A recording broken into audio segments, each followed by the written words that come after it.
பரமத்தி வேலூரிலிருந்து உங்கள் கொடிக்கம்பம் ஜோதிடர் எஸ்பி சோமசுந்தரன் பேசுகிறேன். எண்ணுள் கலந்து எண்ணில் நிறைந்து என்னை வழிநடத்தும் திருமுருகன் திருவருளுக்கு கோடான கோடி நன்றிகள். ஆயிரக்கணக்கான ஜோதிட சுருதிகளையும் அதன் சூட்சமங்களையும் என கற்றுத்தந்த எனது குருநாதர் சிங்களாந்தபுரம் எஸ் அருணாசையாவின் பொற்பாதங்களை பணிந்து வணங்கி மகிழ்கிறேன். நமது காணொளியை தொடர்ந்து பார்த்து கொண்டிருக்கும், ஆதரவு வழங்கி கொண்டிருக்கும் என் ஜோதிட சொந்தங்களுக்கும், எனது மாணவர்களுக்கும், எனது வாடிக்கையாளருக்கும் கனிவான வணக்கங்களும் வாழ்த்துக்களும் நன்றிகளும். நாம் இந்த பதிவில் காண இருப்பது ஒரு அற்புதமான தலைப்பு. 7ஆம் வீட்டில் இந்த 3 கிரகங்கள் இருக்கலாமா என்ற தலைப்பில் ஒரு சிறிய கருத்தை தெளிவாக பேசுவோம். குறிப்பாக மண்ணில் நடமாடும் மனிதர்களாகி நமக்கு விண்ணில் உலவும் கிரகங்களால்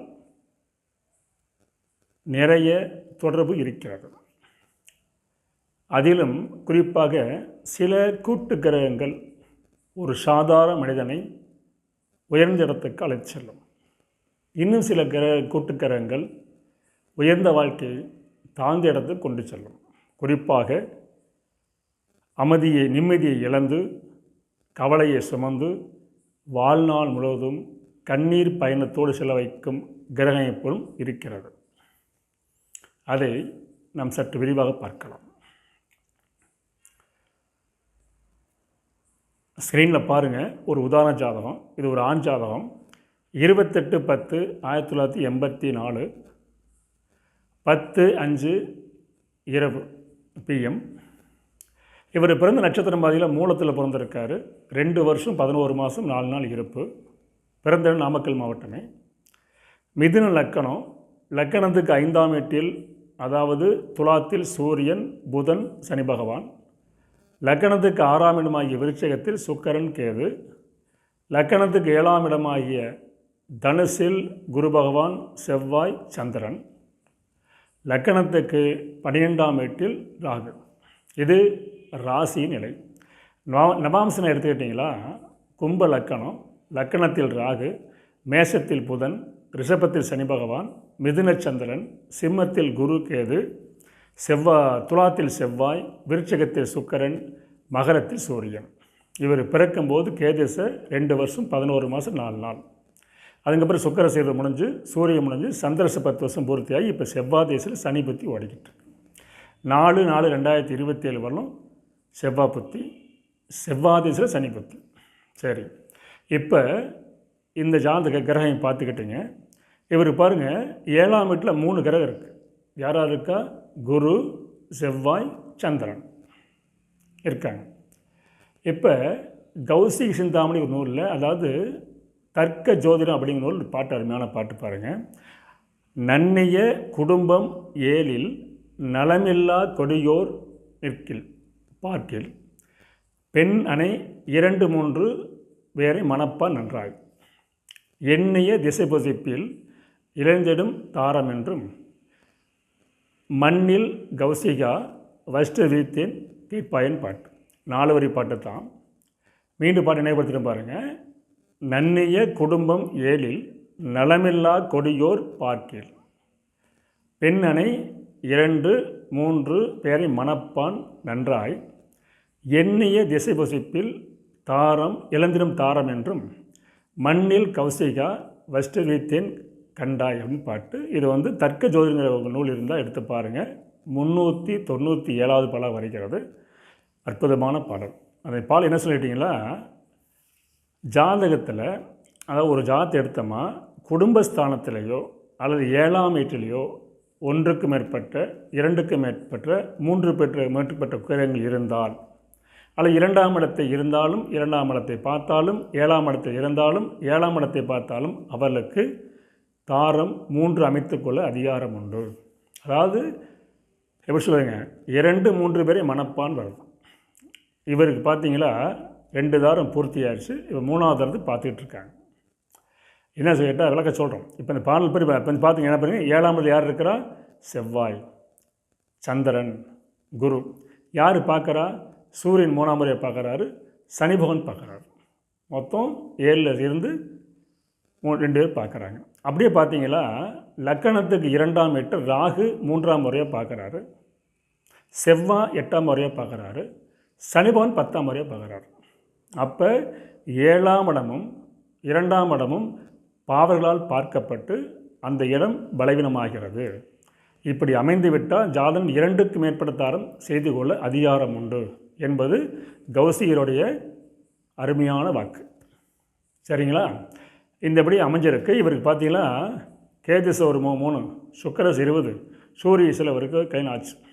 சந்திரசை வந்தோடனே முதல் தாரம் இவருக்கு இறந்துட்டாங்க. இப்போ 2 அதுக்கப்புறம் 3 வருஷம் செவ்வாய் திசை வந்தோடனே திருமணம் பண்ணி இப்போ செவ்வாய் சனி பற்றி மனைவி பிரிஞ்சாச்சு. இப்போ 4 மாதம் டைவர்ஸ் ஆகி 4 மாதம் ஆகுது. செவ்வாய் சொன்னோடனே பிரச்சனை ஆரம்பிச்சிருச்சு, சனி புத்தியில் டைவர்ஸ் ஆகிடுச்சு. இப்போ 3ஆம் தாரத்துக்கு முயற்சி பண்ணாங்க. அடியேன்னு சொன்ன கருத்து இந்த பாடலை பாடி உங்களுக்கு 2 தாரம் நிற்காது, தங்காது, ஆயுள் அதிகமாக இருந்தால் பிரிஞ்சிடும், ஆயுள் குறைவாக இருந்தால் இறந்துருவாங்க, உங்களுக்கு 3ஆம் தாரம் சிறப்பாக இருக்கும் என்பது பாடலுடைய கருத்து சொல்லி விளக்கம் சொன்னோம். 3ஆம் தாரத்துக்கு முயற்சி பண்ணிகிட்டு இருக்காங்க. எதுக்கு சொல்லணும்னா, விண்ணில் இருக்கும் கிரகங்கள் மண்ணில் இருக்கும் மனிதனை இயக்கிறதுக்கு கிரகங்கள் அமைப்பு தான் காரணம். சரி, இதில் பார்த்தீங்கன்னா பாடல் சொல்லியாச்சு, பாடல் விக்கிரகம் அப்படியே அமைஞ்சிருக்குது. இது மட்டும் போதுமா என்றால், அடியேன் சொல்லும் வாசகம், ஒரு பாடல் முழுமை பெற வேண்டுமென்றால் துணை விதிகள் தூண்களாய் காட்சியளிக்க வேண்டும் என்று சொல்வேன். அதில் பார்த்தீங்கன்னா முதல் பாருங்கள், இப்போ இந்த பாவர் சொல்லியாச்சு, இப்போ செவ்வாய் பாவர், சனி பாவர், ஓகே, 7ஆம் இடத்துல பாவர் இருக்கிட்டு. ஆனால் அது மட்டும் பார்த்தாங்கன்னா ஆதிபத்தியமே எடுத்துக்கணும். பாருங்கள், 2ஆம் முதல் துணை விதி 5 விதி சொல்கிறேன் பாருங்கள். முதல் விதி பார்த்தீங்களா, 2ஆம் அதிபதியுடன் 6ஆம் அதிபதி சேரக்கூடாது. அப்படி சேர்ந்து 2ஆம் அதிபதி நடைமுறைக்கு வந்துவிட்டால் அந்த காலகட்டத்தில் கணவன் மனைவிக்குள் கருத்து வேறுபாடு ஏற்பட்டு பிரிந்து செல்ல வாய்ப்புண்டு. ஆயுள் குற்றம், அந்த பெண்ணுக்கு அற்ப ஆயுளாக இருந்தால் ஆயுளை குறைச்சிடும். இவருக்கு சந்திர திசையில் மனைவி தற்கொலை பண்ணிக்கிட்டாங்க. அது காரணம் 2ஆம் அதிபதி 6ஆம் அதிபதி 7ல் சனி பார்த்துக்கிட்டு இருக்கார். உணர்ச்சிங்களா?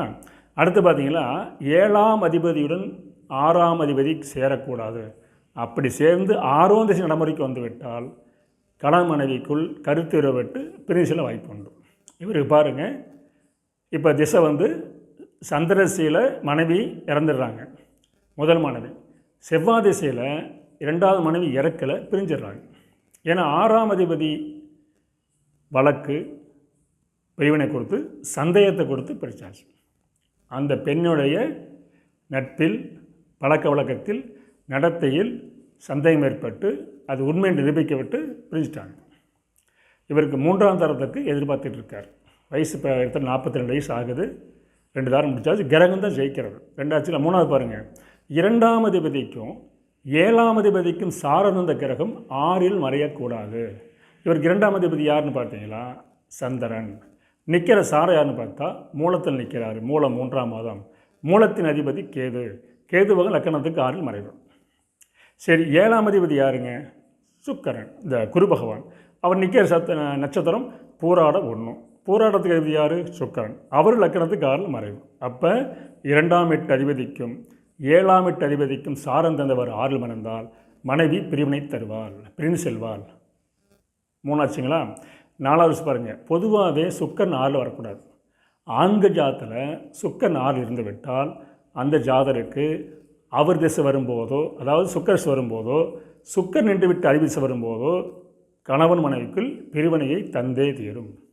இவருக்கு பாருங்களேன், சுக்கரன் 6இல், சுக்கரஸ் இவருக்கு வராது. சின்ன வயசு கல்யாணம் ஆகலை, சுக்கரஸ் வரும்போது கல்யாணம் ஆகலை. இப்போ சுக்கர் நின்று விட்டு அதிபதி யார்? செவ்வாய். அவர் திசையில் பிரிவினை கொடுத்துருச்சு. அடுத்தபடி பார்த்தீங்களா, 5வது ரூல்ஸ் பாருங்கள், 7ஆம் வீட்டிலோ 2ஆம் வீட்டிலோ அதிகமான பாவர்கள் இருந்தாலும், அதிகமான பாவர்கள் பார்த்தாலும் அந்த காலகட்டத்தில் திருமண வயதாக இருந்தால், வயசு திசையோட வீரியம் வயசு கம்மியாக இருந்தால் அந்த காலத்தை தாண்டி தான் செய்யும். இல்லை என்றால் திருமண காலத்தில், திருமண வயசில் 7ஆம் இடத்தில் உள்ள பாவர் திசையோ 2ஆம் இடத்தில் உள்ள பாவர் திசை நடைமுறைக்கு வந்துட்டா அந்த காலகட்டத்தில் தாரதோஷத்தை தவிர்க்க முடியாது. நன்றாக கவனித்துக்கொள். ஒரு ஆண்ஜாதகத்தில் 2ஆம் வீட்டில் பாவர்கள் இருந்தாலும் பார்த்தாலும் அல்லது 7ஆம் வீட்டில் பாவர்கள் இருந்தாலும் பார்த்தாலும் அவர் திசை நடைமுறைக்கு வரும் காலத்தில் 2ஆம் அதி பாதிக்கப்பட்டிருந்தால், 7ஆம் அதி பாதிக்கப்பட்டிருந்தால், லக்னாதி பாதிக்கப்பட்டிருந்தால் அவருக்கு 1க்கு மேற்பட்ட 2க்கு மேற்பட்ட தாரங்கள் அமைப்பதற்கு சாத்தியக்கூறு அதிகம் உண்டு என்பதுதான் இந்த பதிவோட ஆணித்தரமான கருத்து. அடிக்கடி சொல்வது போல் எந்த திசை நடந்தாலும் கிரகங்கள் எப்படி அமைந்திருந்தாலும் அதற்குரிய சுருதிகள் படி கிரகங்கள் அமைந்துவிட்டால், திசாபுத்தி நடைமுறைக்கு வந்துவிட்டால், கோச்சாரம் ஒத்துழைத்து விட்டால் அந்த சுருதி என்ன சொல்கிறதோ அதற்குரிய பலனை ஜாதகர் அனுபவித்து ஆக வேண்டும் என்று கூறி அடிக்கடி போல் ஆதார சுருதியோடு உதாரண ஜாதகத்தை உங்களுக்கு தொடர்ந்து வழங்குவதில் மிகுந்த மகிழ்ச்சி என்று கூறி மீண்டும் அடுத்த சந்திப்போம். நன்றி, வணக்கம்.